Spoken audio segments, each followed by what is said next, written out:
দাঁড়াও দাঁড়াও, দেখি বৃষ্টি দেখতে কেমন। ভুলে গেছি তো বৃষ্টি দেখতে কেমন। ও, এরকম ভাবে বৃষ্টি পড়ে।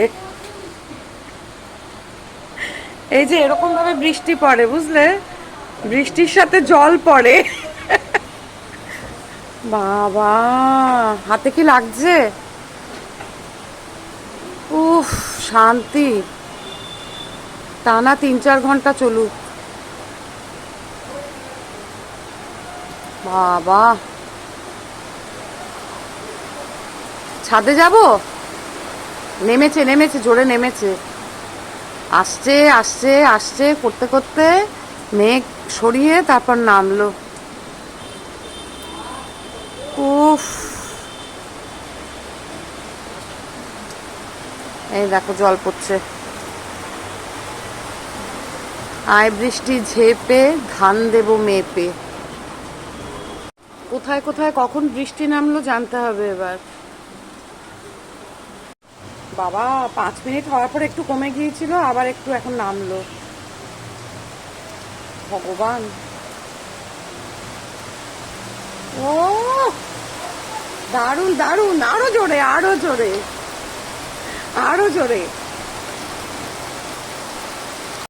এই বছরে এটা একটা দুর্লভ দৃশ্য।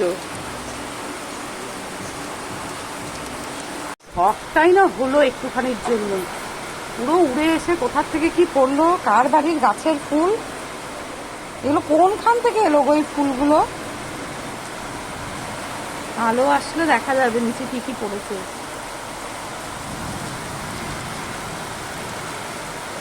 বাবা, আমাদের গড়িয়াহাটে কিন্তু সাংঘাতিক বৃষ্টি হচ্ছে।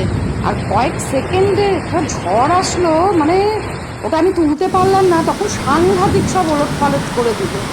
বুঝতেই পারছো, তোমাদের দেখাচ্ছি, তোমরা জানিও কোথায় কোথায় এরকম সাংঘাতিক বৃষ্টি হচ্ছে।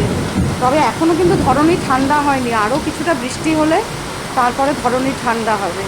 তোমাদের দেখাচ্ছি যে কীরকম, জানলার বাইরে তো আর যেতে পারছি না, ভেতর থেকেই দেখাচ্ছি। আর ওই ফুলগুলো দেখালাম না, ওগুলো বেশ দূরে একটা কৃষ্ণচূড়া গাছ আছে, রান্নাঘর থেকে দেখা যায় সেই ফুল। এই জাস্ট কারেন্ট এলো, ওদের পেঁপে গাছটা পুরো ভেঙে পড়েছে, কলা গাছ ভেঙে পড়েছে ওই বাড়ির। কি অবস্থা! প্রায় 1 ঘন্টার ওপর চলছে। বাবারে রেখে দিই, অসম্ভব বাজ পড়ছে, সাংঘাতিক, চোখের সামনে দেখছি। ব্যালকনিতেও পড়েছে কৃষ্ণচূড়া ফুল, কত দূর থেকে উড়ে এসছে। না, টাটা, রেখে দিই।